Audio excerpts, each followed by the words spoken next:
All right, guys, so this is the latest intel and a realistic scenario for how the top 10 picks could set up in the 2023 NFL Draft, with a few major trades that I really almost expect to happen involving the top 5 and really getting 3 quarterbacks drafted high. You know, Bryce Young, Will Levis, and CJ Stroud. Who goes first? It's all speculation at this point. We have to see the actual draft process play out. But a few different things that I can estimate. Number one, the Chicago Bears are not trading Justin Fields. They're building around him. And to do that, they're going to trade out of the number 1 spot. And they're going to trade with whoever offers them the most, and a spot where they can still get a premier, possible franchise defensive player. And that spot I'm currently thinking is number 4 with Indianapolis. Now, the Colts right now going through a head coaching search. They want a franchise quarterback. They've got everything around it. They also need a number 1 wide receiver, but the Colts are a team I could see falling in love with maybe CJ Stroud or Bryce Young. Now, which one is it? We don't know that. We probably won't know that until at least February. But that is a team I could certainly see trading with the Bears. And you give them the 4th pick. You give them, going from 4 to 1, you're going to probably have to give up another, another second round pick. That's a pretty steep jump. And then maybe a 3rd rounder as well. So 4, 35, and 99 for 1. This is just a mock trade. Maybe you would have to go 4, 35, and 79 to move up to 1. Either way, we will go ahead and do that. So now we have the Indianapolis Colts picking at number 1 overall. And again, it comes down to whatever they think in terms of a quarterback, whatever they value, whatever their future head coach values.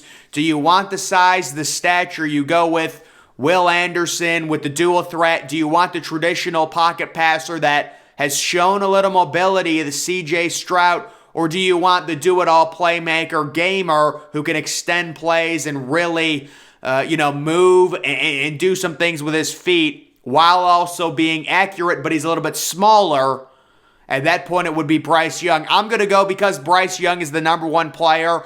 I think they could go CJ Stroud, but I'm going to go Bryce Young. And then with Houston, I think it's a situation where, yes, if they fall in love with someone, they might try and trade up to number 1, but I don't know if you're Chicago, if it's even worth it, because what are you realistically going to get moving from 2 to 1? You'll probably get like a 3rd round pick for that. I think they would rather move back a little further, still get a premier player and a premier defensive player, and get maybe an extra 2nd, 3rd rounder, more assets for Justin Fields. Remember, they already traded their 2nd round pick, which turned out to be the number 32 overall pick, for Chase Claypool. So they want another 2nd round pick because now they only have 1 2nd round pick and it's not even their own. They're going to try and get more assets. So right now they're at 4. Houston is at 2. And I'm going to give Houston, you could go Will Levis, but these rankings by PFF, it's such a horrible job. I mean, CJ Stroud, after what he showed in the Peach Bowl, it's just disgusting, but it is what it is. So I'm going to go CJ Stroud, number 2 overall. Number 3, again, we know how these things work.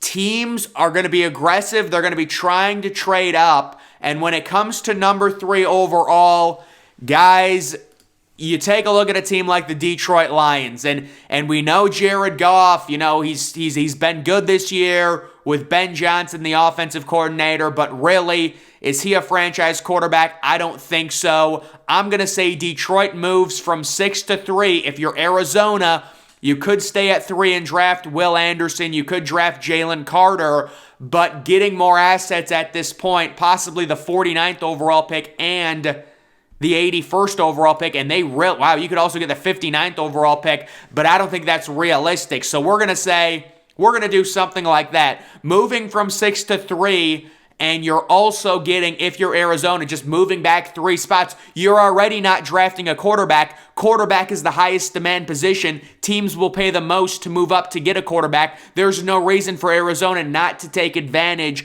of teams overpaying to try and get their franchise quarterback in Will Levis. So I think Detroit makes a move here. Jared Goff was good, that's fine, but he's not good enough. That's a Detroit team that's building.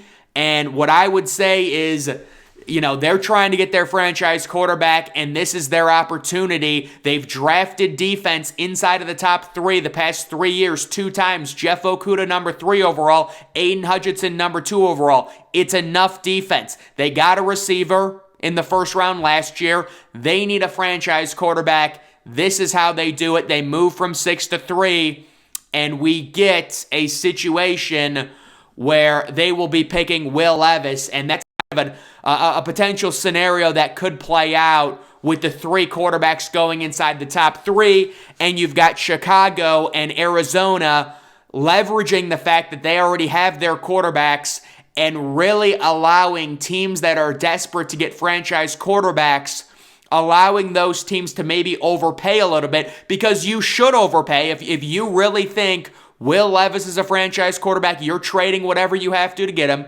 If you really think CJ Stroud is a franchise quarterback, you're doing whatever you have to do to get him.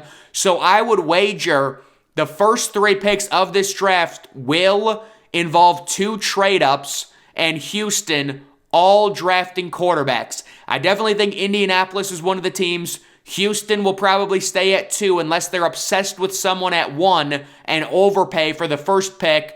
And Chicago really likes Will Anderson and wants to guarantee them either Will Anderson or Jalen Carter. That seems far-fetched. I would still trade back if I was Chicago, because now Chicago's in a spot where they can either take Will Anderson, Jalen Carter. Let's say they get Will Anderson, which is what I would expect they would do. And now you have Seattle, who I would speculate would probably bring back Geno Smith because he was a top 10 quarterback this season. And you can go best player available. You already drafted Charles Cross in the first round last year, and he's performing well and developing into a good offensive tackle. So I would say go with Jalen Carter, go with best player available, and now Arizona is on the clock, and I would probably say Peter Soronsky, the offensive tackle, or Myles Murphy would be 2 guys you would look at. Of course, Arizona right now is kind of in a little bit of a flux when you look at their wide receiver room with DeAndre Hopkins. They lost Christian Kirk last year in free agency. Do they want to take a receiver, or would they consider maybe even trading down more? Because at this point, Arizona is armed with multiple picks and they have their franchise quarterback. I think I don't know exactly what's going on with their offensive line situation, but I do like Soronsky's personally. I understand a lot of people like Myles Murphy. They would probably say take Myles Murphy. And I also understand people saying if you trade from 3 to 6 and you miss out on both Will Anderson and Jalen Carter, that's an issue. But I am not the biggest fan of Jalen Carter personally. So I would go with the offensive tackle, the best offensive. Or maybe, you know what, Paris Johnson Jr. develops, into the number 1 offensive tackle. We don't know. Right now they've got him at 17. You've got Vegas at number 7. If I was Vegas, I would try and get Aaron Rodgers. I'm not going to lie, legitimately. I think Aaron Rodgers is the perfect fit for Vegas, and that is where he probably should go.